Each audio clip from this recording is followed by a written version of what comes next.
ಮಹಾದೇವಿ ಅಮ್ಮ ಶ್ರೀ ಚಕ್ರವಾಸಿನಿ ಮಹಾದೇವಿ ಅಮ್ಮ ಶ್ರೀ ಸಿಂಹವಾಹಿನಿ. ನಿಮ್ಗೆ ಯಾರಿಗೂ ಅಭ್ಯಂತರ ಇಲ್ಲ ಅನ್ನೋದಾದರೆ ನಿಮ್ಮ ಮನೆಗೆ ಬಂದಿರೋ ಆ ಬಡ ಹುಡುಗಿ ಜಾಜಿನ ನಾನು ಮದುವೆ ಆಗ್ತೇನೆ. ನಾಚಿಕೆ ಆಗಲ್ವಾ ನಿನ್ ಜನ್ಮಕ್ಕೆ?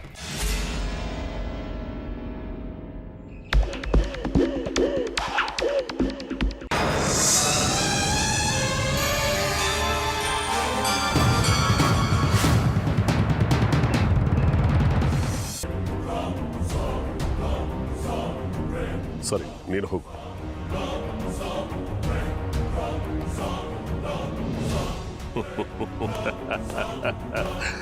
ಶಂಕರ್ ಶಾಸ್ತ್ರಿ, ಇನ್ನು ನಿನ್ನ ಆಟ ಮುಗೀತು. ನನ್ನ ದಾರಿಗೆ ಅಡ್ಡ ಬರ್ತೀಯ. ನನ್ನ ದಾರಿಗೆ ಅಡ್ಡ ಬಂದವ್ರಿಗೆ ಎಂಥ ಶಾಸ್ತಿ ಆಗುತ್ತೆ ಅಂತ ಇನ್ನೊಂದು ಸ್ವಲ್ಪ ಹೊತ್ತಿನಲ್ಲೇ ನಿನಗೆ ಗೊತ್ತಾಗುತ್ತೆ. ಇನ್ನು ನಿನ್ನ ಆಟ ಮುಗೀತು. ಶ್ರೀಚಕ್ರ ಪಡ್ಕೊಳ್ಳೋದಕ್ಕೆ ನನಗೆ ಯಾವ ಅಡ್ಡಿ ಆತಂಕಗಳು ಇಲ್ಲ.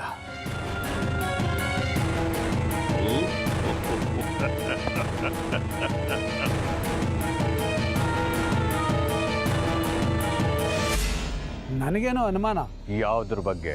ಶಾಸ್ತ್ರಿಗಳು ನೀವು ಹೇಳಿದ್ದನ್ನ ಮಾಡೋದು. ಈಗ ನಾವಿರೋ ಪರಿಸ್ಥಿತಿಯಲ್ಲಿ ಅನುಮಾನಗಳು ಹುಟ್ಟೋದು ಸಹಜ. ಹಾಗೆ ಅನುಮಾನ ಪಟ್ರೆ ಅದು ನಮ್ಮನ್ನ ಕುಗ್ಸುತ್ತೆ. ಅದಕ್ಕೆ ಆಸ್ಪದ ಕೊಡಬೇಡ. ನಿಮ್ಮ ಸಾಧನೆಗಳ ಬಗ್ಗೆ ನನಗೆ ನಂಬಿಕೆ ಇದೆ, ಆದರೆ ಈ ಶಾಸ್ತ್ರಿಗಳು ಕಡ್ಕಿ ಶಂಕರ್ ಶಾಸ್ತ್ರಿ ಶಲ್ಯ. ಅದ್ಭುತ ವಿರೂಪಾಕ್ಷ, ನೀನು ಗುರಿ ಸಾಧನೆಯಲ್ಲಿ ನಿಸ್ಸೀಮ.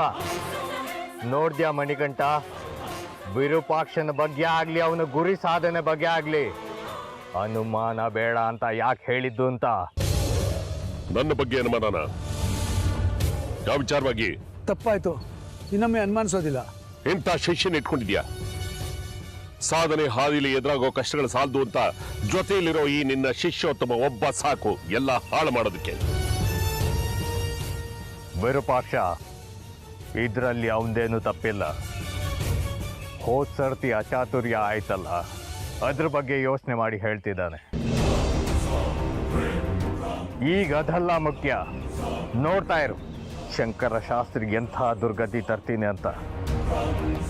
ನಿಮ್ಮಮ್ಮನವರು ನೋಡಿ ತಿಳ್ಕೊಳ್ಳಿ ನನ್ನ ದಾರಿಗೆ ಅಡ್ಡ ಬಂದವ್ರಿಗೆ ಏನು ಗತಿ ಆಗುತ್ತೆ ಅಂತ.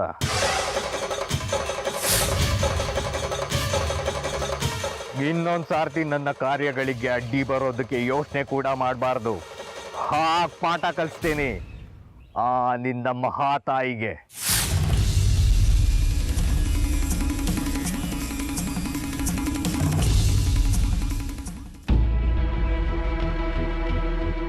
ಮಾಧವರಾವ್,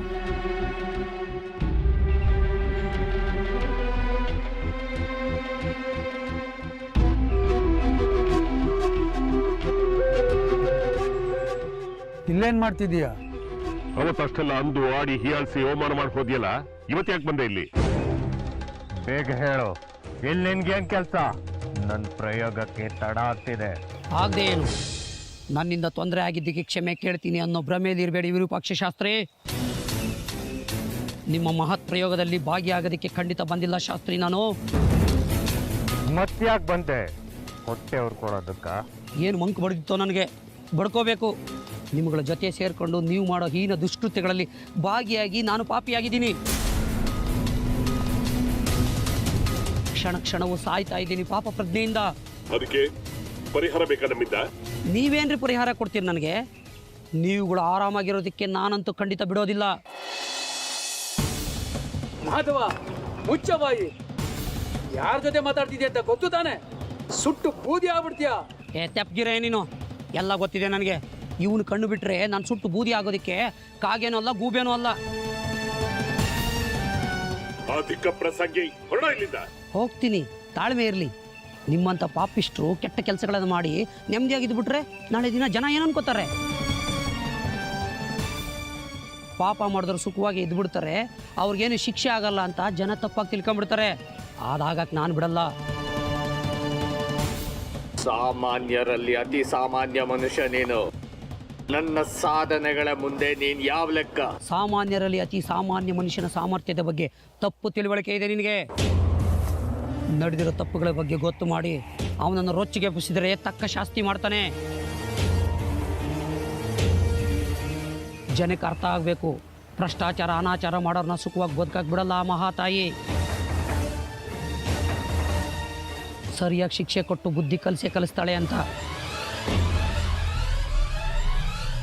ಅದು ಮುಂದಿನ ಯಾವುದೋ ಜನ್ಮದಲ್ಲ, ಇದೇ ಜನ್ಮದಲ್ಲಿ ಮಾಡಿದ ಪಾಪ ಕೃತ್ಯಗಳಿಗೆ ಘೋರ ಶಿಕ್ಷೆಯನ್ನು ಅನುಭವಿಸಲೇಬೇಕು. ಅದು ಈ ಯುಗದಲ್ಲಿ ಅಸಾಧ್ಯ. ಅದು ಬರೀ ನಿನ್ನ ಹುಚ್ಚು ಕಲ್ಪನೆ ಅಷ್ಟೇ. ಅಸಾಧ್ಯವಾದುದನ್ನು ಸಾಧ್ಯಗೊಳಿಸಲಿಕ್ಕೆ ಸಾಮಾನ್ಯ ಮನುಷ್ಯನಿಗೆ ತುಂಬ ಕಷ್ಟ ಏನಲ್ಲ. ಏನೇನೋ ಸಾಧನೆಗಳು ಮಾಡಿದ್ದೀನಿ ಅಂತ ಜಂಬ ಕೊಚ್ಕೊಳ್ಳೋರಿಗೆ ಇಷ್ಟು ಸಣ್ಣ ವಿಚಾರ ಗೊತ್ತಿಲ್ವಾ? ಯಾವ ಅಮಾಯಕ ನಾಗರಿಕರ ಮುಂದೆ ಅಟ್ಟಹಾಸದಿಂದ ಮೆರೆದ್ರು ನೀವುಗಳು ರೌರವ ನರಕ ಅನುಭವಿಸೋದಕ್ಕೆ ಅವರೇ ಸಾಕ್ಷಿ ಆಗ್ತಾರೆ. ಇದು ನಾನಲ್ಲ ಹೇಳ್ತಾರದು, ವಿಧಿ ಲಿಖಿತ. ವಿಧಿ ಲಿಖಿತದ ಬಗ್ಗೆ ನಿನ್ನಿಂದ ಪಾಠ ಕಲಿಯೋ ಅಗತ್ಯ ಇಲ್ಲ. ವಿನಾಕಾರಣ ಸಮಯ ಹಾಳು ಮಾಡಬೇಡ. ಬಂದ ವಿಷಯ ಏನು ಅಂತ ಹೇಳ್ಬಿಟ್ಟು ಹೋಗ್ತಾ ಇರೋ. ಹೌದು, ನಿಜವಾಗ್ಲೂ ಕಾಲಹರಣ ಮಾಡ್ತಿದ್ದೀರಿ ಇಂಥ ಹುಚ್ಚಾಟಗಳನ್ನು ಮಾಡಿಕೊಂಡು. ನಿಮ್ಮ ಅಸಹಜ ಸ್ವಾರ್ಥಕ್ಕಾಗಿ ಏನು ಅರಿಯದ ಮುಗ್ಧ ಕಂದಮ್ಮ ಜೀವನದಲ್ಲಿ ಇನ್ನೂ ಕಂಡುಬಿಟ್ಟೆ ನೋಡ್ರದ ಹಸಿ ಜೀವನ ಬಲಿ ತಗೋಬಿಟ್ರಲ್ಲ. ನಿಮ್ಮ ಜನ್ಮಕ್ಕಿಷ್ಟು ಬೆಂಕಿ ಹಾಕ. ಮಾಧವ ಸಾಕು, ಒಂದು ಮಾತಾಡಿದ್ರೆ ನೀನು ಹೆಣ ಉರುಳುತ್ತೆ. ಹೌದಪ್ಪ, ಖಂಡಿತ ಸಾಧ್ಯ. ಇದು ಮೊದಲೇ ತಲೆ ತಿರ್ಕೊಂಡು ನೀವು ಏನು ಮಾಡೋದಕ್ಕೂ ಏಸೋದಿಲ್ಲ. ನನ್ನ ತಲೆನ ಉರುಳಿಸ್ತೀರಿ. ಒಳ್ಳೆ ಮಾತಲ್ಲಿ ಹೇಳ್ತೀನಿ ಕೇಳಿ, ಈಗಲಾದರೂ ತಿದ್ದುಕೊಂಡ್ರೆ ಬದುಕ್ತೀರಿ. ಇಲ್ಲ ಅಂದರೆ ನೀವು ಪರಲೋಕಕ್ಕೆ ಪ್ರಯಾಣ ಬೆಳೆಸೋದಂತೂ ಖಚಿತ. ಒಗಟನ್ನ ಬಿಡಿಸೋದಕ್ಕೆ ಸಮಯ ಇಲ್ಲ. ಅದೇನು ಹೇಳಬೇಕು ನೇರವಾಗಿ ಹೇಳು. ಇನ್ನು ನಿಮಗೆ ಉಳಿಗಾಲ ಇಲ್ಲ ಬಿಡಿ. ನಿಮ್ಮನ್ನು ಮಟ್ಟ ಹಾಕಕ್ಕಂತಲೇ ಬಂದಿದ್ದಾಳೆ ಅವಳು.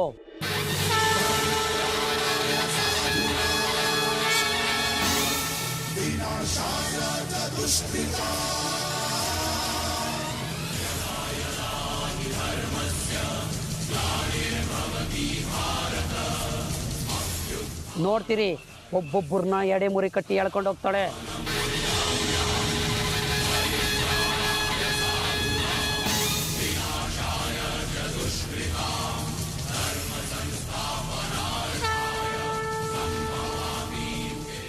ನಿಮಗೆ ತಕ್ಕ ಶಾಸ್ತಿ ಮಾಡ್ತಾಳೆ. ಮುಗೀತಾ ಬಂತು ನಿಮ್ಮ ಸಮಯ. ಇನ್ನು ನಿಮ್ಮ ಯಾವ ಆಟಗಳು, ಕುತಂತ್ರಗಳು, ಮಾಯಾ ಮಂತ್ರಗಳು ಫಲಿಸೋದಕ್ಕೆ ಬಿಡೋದಿಲ್ಲ ಅವಳು. ಎಲ್ಲವನ್ನು ಸರ್ವನಾಶ ಮಾಡ್ತಾಳೆ. ಯಾರದು? ಯಾರ ಬಗ್ಗೆ ಮಾತಾಡ್ತಿದ್ಯಾ? ನನ್ನ ಮೇಲೆ ಕೂಗಾಡೋದ್ರಿಂದ ಏನು ಪ್ರಯೋಜನ ಇಲ್ಲ. ಅಡ್ಕೆ, ಇವನ ಮಾತನ್ನೆಲ್ಲ ನಂಬೇಡ. ನಮ್ಮನ್ನ ಹೆದರ್ಸೋದಕ್ಕೆ ಪ್ರಯತ್ನ ಪಡ್ತಾ ಇದ್ದಾನೆ ಅಷ್ಟೇ. ಎದುರಿಸೋಕ್ಕಲ್ಲ, ಎಚ್ಚರಿಕೆ ಕೊಡಕ್ಕೆ ಬಂದೆ. ಈಗಲಾದರೂ ಸುಧಾರಿಸ್ಕೊಳ್ಳಿ, ಇಲ್ಲ ಅಂದರೆ ನಿಮ್ಗಳ ಗತಿ ಅದೋ ಗತಿ. ಇಷ್ಟೆಲ್ಲ ಹೇಳೋನು ಅದ್ಯಾರ ಬಗ್ಗೆ ತುತ್ತೂರಿ ಉತ್ತಿದ್ಯಾ ಅಂತ ಬೊಗಳೋ. ನಾನ್ಯಾಕೆ ಬಗಳಿ? ನಾನೇನು ನಾಯಿ ಅಲ್ಲ.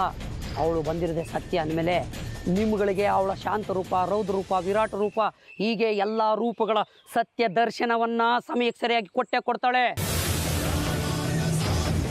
ನೀವು ಸ್ವಲ್ಪ ತಾಳ್ಮೆಯಿಂದ ಇರಿ. ಬರ್ದಿಟ್ಕೊಳ್ಳಿ ನನ್ನ ಮಾತನ್ನು.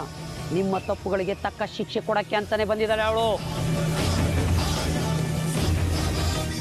ನೀವುಗಳು ಕಾಲವಾಗ ಕಾಲವನ್ನು ಜೊತೆಲೆ ಕರ್ಕೊಂಬಂದಿದ್ದಾಳೆ ಅವಳು.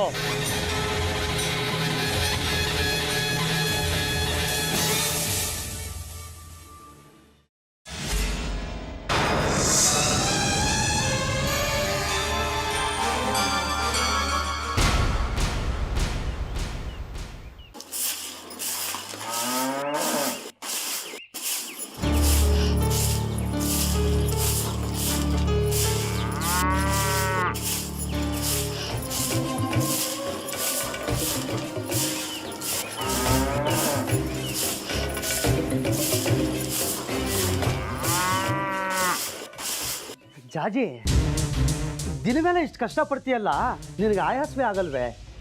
ನನಗೆ ಆಯಾಸನೇ ಅನ್ಸಲ್ಲ ಯಜಮಾನ್ರೆ. ಈ ಕೆಲಸಗಳೆಲ್ಲ ಮಾಡಕ್ಕೆ ನಂಗೆ ತುಂಬ ಇಷ್ಟ ಆಗಿರೋದ್ರಿಂದ ಕಷ್ಟ ಅನ್ಸಲ್ಲ ಯಜಮಾನ್ರೆ. ನಿನ್ನ ಬಾಯಿಂದ ಏನೇ ಹೇಳಿದ್ರು ಕೈಗಳು ವ್ಯಕ್ತಪಡಿಸೋದೇ ಸತ್ಯನಾ? ಅಯ್ಯಯ್ಯೋ, ನೋಡಿದ್ಯಾ ಎಷ್ಟೊಂದು ಹೊರಟಾಗ್ಬಿಟ್ಟಿವೆ ಅಂತ. ನಮ್ಮ ಊರಲ್ಲಿದ್ದಾಗ ಇದಕ್ಕಿಂತ 5 ಪಟ್ಟು ಹೊರಟಾಗಿತ್ತು. ಅಲ್ಲೆಲ್ಲ ನಮ್ಮ ಮನೆಯೊಳಗಿಂದು ಹೊರಗಿಂದು ಬಿಸಿಲು ಮಾರಿ ಗುಡಿದು ಎಲ್ಲ ಕೆಲಸನೂ ನಾನು ಒಬ್ಬಳೇ ಮಾಡ್ತಿದ್ದೆ. ಅಲ್ಲದೆ ಅಲ್ಲಿದ್ದಾಗ ನಾನು ಬಂಡೆ ಕೂಡ ಹೊಡೆದಿದ್ದೆ. ಇದೆಲ್ಲ ಯಾವ ಮಹಾಬಿಡಿ. ಹೌದಾ? ಇಷ್ಟು ಚಿಕ್ಕ ವಯಸ್ಸಿಗೆ ಇಷ್ಟೆಲ್ಲ ಕೆಲಸ ಮಾಡ್ತೀಯಾ? ಎಷ್ಟು ಚೆನ್ನಾಗಿವೆ ನಿನ್ನ ಕೈಗಳು. ಅರೆ ಇದೇನಿದು? ಯಾಕೆ ಯಜಮಾನ್ರೆ, ಏನಾಯ್ತು?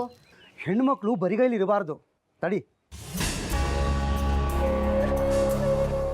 ತಗೋ ಇದನ್ನ. ನಿನ್ನ ಕೋಮಲವಾದ ಬೆರಳುಗಳಲ್ಲಿ ಇದರ ಹೊಳಪು ಚೆನ್ನಾಗಿ ಕಾಣುತ್ತೆ. ನಂಗಿದೆಲ್ಲ ಏನು ಬೇಡ ಯಜಮಾನ್ರೆ, ನಂಗಿದೆಲ್ಲ ಹಾಕೊಂಡು ಅಭ್ಯಾಸ ಇಲ್ಲ. ನಮ್ಮ ಜೀವನದಲ್ಲಿ ಎಷ್ಟೋ ವಿಷಯಗಳು ಮೊದಲನೇ ಸಲನೇ ನಡೆಯೋದು. ಹೋಗ್ತಾ ಹೋಗ್ತಾ ಎಲ್ಲ ಅಭ್ಯಾಸ ಆಗುತ್ತೆ. ಬೇಡ ಯಜಮಾನ್ರೆ, ನಂಗಿದೆಲ್ಲ ಕೆಲಸ ಮಾಡೋಕ್ಕೆ ತೊಂದರೆ ಆಗುತ್ತೆ. ಅಲ್ಲಿ ನಂಗಿದೆಲ್ಲ ಇಷ್ಟನೂ ಇಲ್ಲ. ನನ್ನನ್ನು ಬಾಯಿ ತುಂಬ ಯಜಮಾನ್ರೇ ಅಂತ ಕರಿತಿದೆಯಲ್ಲ, ಅಷ್ಟು ಸಾಕು ನನಗೆ. ನನ್ನ ಜೀವನ ಸಾರ್ಥಕವಾಯಿತು ಅಂತ ಅನಿಸ್ತಾ ಇದೆ. ಅಷ್ಟಕ್ಕೂ ನಾನೇನು ಹೊರಗ್ನವ್ ನಿನಗೆ. ನೀನು ಉಂಗುರ ಬೇಡ ಅಂದರೆ ನನಗೆ ತುಂಬ ಬೇಜಾರಾಗುತ್ತೆ ನೋಡು. ಇದು ಅಮ್ಮನವ್ರಿಗೆ ಪೂಜೆ ಮಾಡಿಸ್ತಂದಿರೋದು. ಅಮ್ಮನವ್ರಿಗೆ ಪೂಜೆ ಮಾಡಿಸ್ತಂದಿರೋದಾ ಇದು? ಹೌದು ಜಾಜಿ. ಎಲ್ಲಿ ಕೈ ಕೊಡು, ಕೊಡು ಕೈ.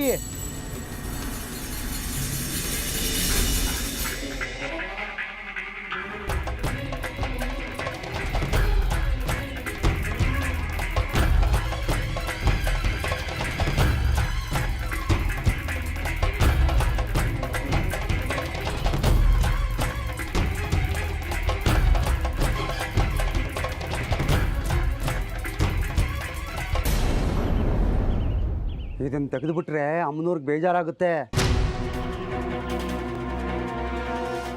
ಈ ಉಂಗುರ ನಿನ್ನ ಬೆರಳಲ್ಲೇ ಇರಲಿ, ಲಕ್ಷಣವಾಗಿ ಕಾಣುತ್ತೆ. ಮನೆಗೆ ಹೋಗಿ ಶೇಖರಿಗೆ ಲಲಿತಮ್ಮಂಗೆ ಈ ಉಂಗುರ ತೋರಿಸು. ರಾಜಮಾತೆ ಇದ್ದಾರಲ್ಲ ಅಜ್ಜಿ, ಅವ್ರಿಗೂ ತೋರಿಸು. ನಾನೇ ಈ ಉಂಗುರ ತೊಡಿಸಿದ್ದು ಅಂತ ಅವರೆಲ್ಲರಿಗೂ ಹೇಳು. ಎಲ್ಲರೂ ಸಂತೋಷ ಪಡ್ತಾರೆ, ಮರಿಬೇಡ. ಜಾಣಿ ನೀನು. ಈಗ ಮನೆಗೆ ಹೋಗು.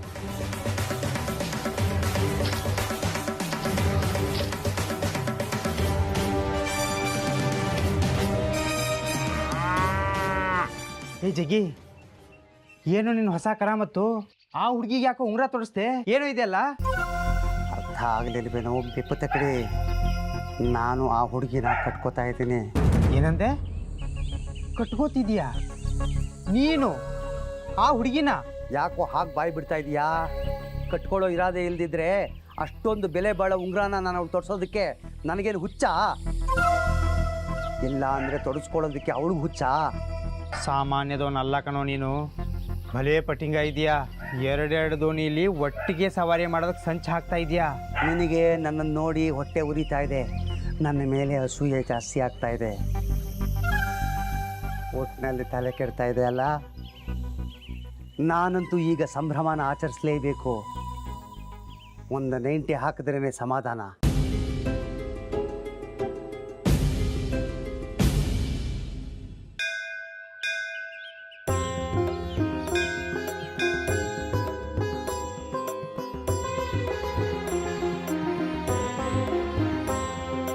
जयाम्बिके जगन्माता जय सर्वजगन्मयी जयानवधिका. ಏನು ಶೇಖ್ರಿ, ಏನು ಕೇಳ್ಕೊಂಡೆ ಅಮ್ಮನವ್ರ ಹತ್ರ? ವಿಶೇಷ ಏನು, ನಿತ್ಯ ಕೇಳೋದನ್ನೇ ಕೇಳ್ಕೊಂಡೆ. ಎಲ್ರನ್ನೂ ಸುಖವಾಗಿಡು, ಎಲ್ರಿಗೂ ಒಳ್ಳೇದಾಗಲಿ ಅಂತ. ನಿನ್ನ ಸುಖಕ್ಕೇನು ಮೋಸ ಮಾಡ್ಕೊಂಡ್ರಲ್ಲ ಬಿಡು. ಅಂದರೆ ಅಲ್ಲಪ್ಪ ಶೇಖ್ರಿ, ಏನೇನೋ ಸುದ್ದಿ ಹರಿದು ಬರ್ತಾ ಇದೆ. ಅಲ್ಲ, ಪೂರ್ತಿಯಾಗಿ ನಾನು ನಂಬಿರಲಿಲ್ಲ. ವಿಷಯನ ನಿನ್ನ ಹತ್ರ ನೇರವಾಗಿ ಕೇಳಿ ತಿಳ್ಕೊಳ್ಳೋಣ ಅಂತ ಸುಮ್ಮನಿದ್ದೆ. ಯಾವ ವಿಚಾರ? ನೀನು ಕಾಣುವಷ್ಟು ಮುಗ್ಧ ಅಲ್ಲ ಅಂತ ಅನಿಸುತ್ತೆ ನನಗೆ. ನಿನ್ನ ಒಗಟಿನ ಮಾತಿಗೆ ನನ್ನ ಹತ್ರ ಸಮಯ ಇಲ್ಲ ಪಂಚಾಕ್ಷರಿ. ಅದು ಸರಿನೇ ಬಿಡು. ನಿಂದು ಮದುವೆ ಮನೆ, ಬೇಕಾದಷ್ಟು ಕೆಲಸ ಇರುತ್ತೆ ಮಾಡೋಕ್ಕೆ. ಆಮೇಲೆ ನನ್ನಿಂದ ಏನಾದರೂ ಕೆಲಸ ಆಗಬೇಕಿದ್ರೆ ಹೇಳಪ್ಪ, ನಾನು ಬಂದ್ಬಿಟ್ಟು ಅಳಿಲ್ ಸೇವನೆ ಮಾಡ್ತೀನಿ. ಬೆಳಗ್ಗೆ ಏನು ಕುಡಿದು ಬಂದಿದ್ಯಾ? ಬಾಯಿಗೆ ಬಂದು ಹಾಗೆ ಮಾತಾಡ್ತಿದ್ಯಲ್ಲ. ಯಾರ ಮದುವೆ? ನನಗೂ ಸುತ್ತಿ ಬಳಸಿ ಮಾತಾಡಿ ಅಭ್ಯಾಸ ಇಲ್ಲ. ನಿನ್ನನ್ನು ನೇರವಾಗಿ ಕೇಳ್ತಾ ಇದ್ದೀನಿ. ನಿಮ್ಮ ಮನೆಯಲ್ಲಿ ಮದುವೆ ವಿಚಾರ ನಡೀತಾ ಇದೆ ಅಂತೆ, ಹೌದಾ? ಯಾರ ಮದುವೆ ವಿಷಯ? ಅದು ನಮ್ಮ ಮನೆಯಲ್ಲಿ.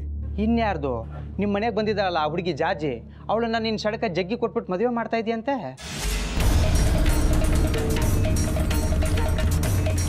ಯಾಕಪ್ಪ ಸುಮ್ಮನಾಗ್ಬಿಟ್ಟೆ?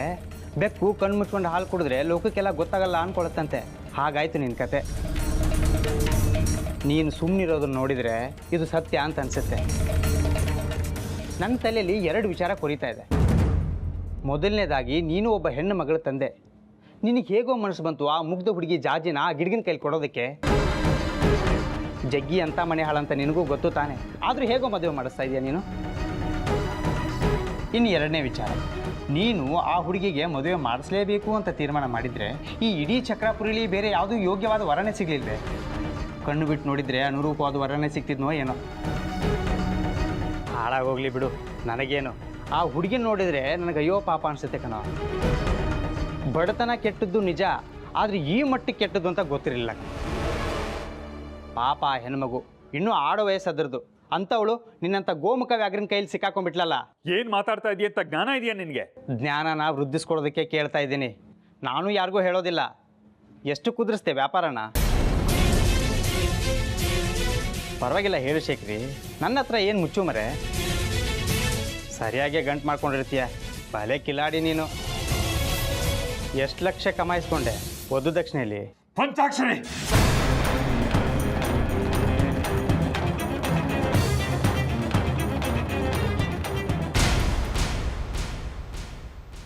ಯಾಕಪ್ಪ ಶೇಖ್ರಿ ಕೈ ಇಳಿಸ್ಬಿಟ್ಟೆ?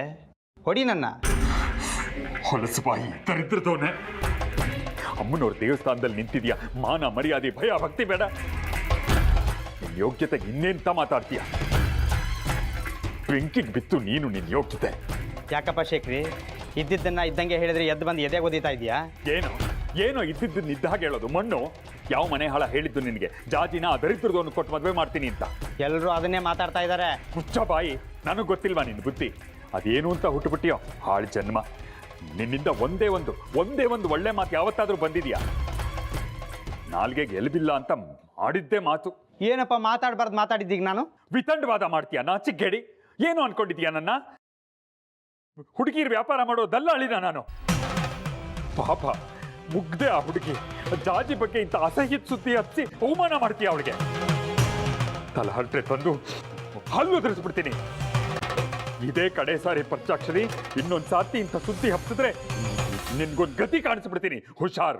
ಜಾಜಿ ಕೈಗೆ ಜಗ್ಗಿ ಉಂಗ್ರ ತೋರ್ಸೋದನ್ನ ನಾನು ನನ್ನ ಕಣ್ಣಾರೆ ನೋಡಿದ್ದೀನಿ.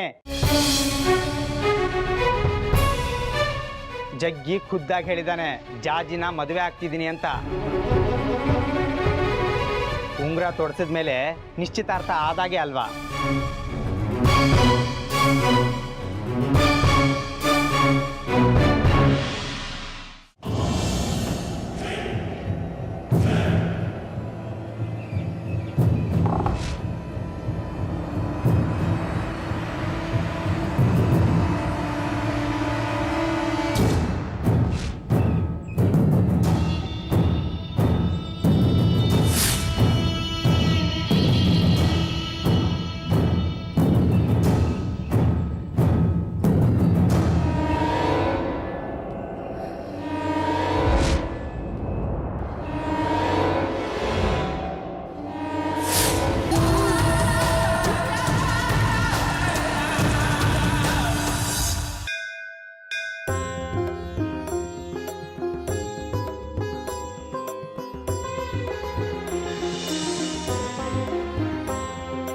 जयाम्बिके जगन्मातः जय सर्वजगन्मयी जयानवधिकैश्वर्य. ಅಮ್ಮ, ಮಹಾತಾಯಿ, ಯಾಕೆ ಕರೆಸ್ಕೊಂಡಿದ್ಯಾ ನನ್ನ ನಿನಗೆ? ನನ್ನಿಂದ ಏನಾಗಬೇಕು ಅಂತ ಅಪ್ಪಣೆ ಕೊಡು ತಾಯಿ. ಮಗುನ ಇಲ್ಲಿವರೆಗೂ ಕರ್ಕೊಂಬರೋಕ್ಕೆ ಅಪ್ಪಣೆ ಕೊಟ್ಟಿದ್ದೆ, ಕರ್ಕೊಂಬಂದಿದ್ದೀನಿ. ಮುಂದಿನ ನಡೆ ಏನು ಅಂತ ಹೇಳ್ತಾ ಇಲ್ಲ ನೀನು. ಸಂಪೂರ್ಣ ವೈರಾಗ್ಯ ಸ್ಥಿತಿ ತಲುಪಿದ್ದೀನಿ ನಾನೀಗ. ಸುಖ ದುಃಖ ಎರಡೂ ಒಂದೇ ಅನ್ನಿಸ್ತಾ ಇದೆ ನನಗೀಗ. ನಿರ್ಲಿಪ್ತತೆ ಅನುಭವಕ್ಕೆ ಬರ್ತಾ ಇದೆ. ಈ ಜೀವಿಕೆ ಇನ್ಯಾವ ಆಸೆನೂ ಉಳಿದಿಲ್ಲ ತಾಯಿ. ಇನ್ನೇನಿದ್ರು ನಿನ್ನ ಸಂಪೂರ್ಣ ಸೇವೆಗೆ, ನಿನ್ನ ಅಪ್ಪಣೆಯನ್ನು ಪರಿಪಾಲಿಸೋದಕ್ಕೆ ಉಸಿರಾಡ್ತಾ ಇದ್ದೀನಿ ತಾಯಿ.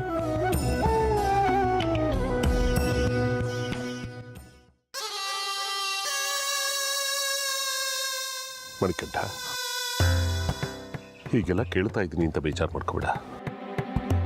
ಇದೆಲ್ಲ ಸಾಧ್ಯನಾ? ಯಾಕೆ ಮರೆತು ಬಿಟ್ರ? ನನ್ನ ಮೂಲಕ ನಿಮ್ಮ ಊರಿನ ಹುಡುಗಿನ ಕರೆಸ್ಕೊಂಡದ್ದು, ಅದರಿಂದ ಆದ ಅವಘಡಗಳು, ಆಗ ಬೇಕು ಅಂತಲೇ ನನ್ನ ಮೂಲಕ ನಮ್ಮ ಗುರುಗಳ ಮೇಲೆ ಸೇಡು ತೀರಿಸ್ಕೊಂಡ್ರಿ. ಈಗ ಅಂಥ ತಂತ್ರಗಾರಿಕೆ ಏನೂ ಇಲ್ಲ ತಾನೆ? ಚಿಚ್ಚ, ಹಾಗೆಲ್ಲ ಏನೂ ಇಲ್ಲ. ಮುಖ್ಯವಾಗಿ ನಮಗೆ ಬಂದಿರೋ ಕಂಟಕಗಳ ನಿವಾರಣೆ ಆಗಬೇಕಷ್ಟೇ. ಹಾಗಿದ್ಮೇಲೆ ನಿಮ್ಮ ಆಸೆ ಎಲ್ಲ ನೆರವೇರ್ತು ಅಂತ ತಿಳ್ಕೊಳ್ಳಿ.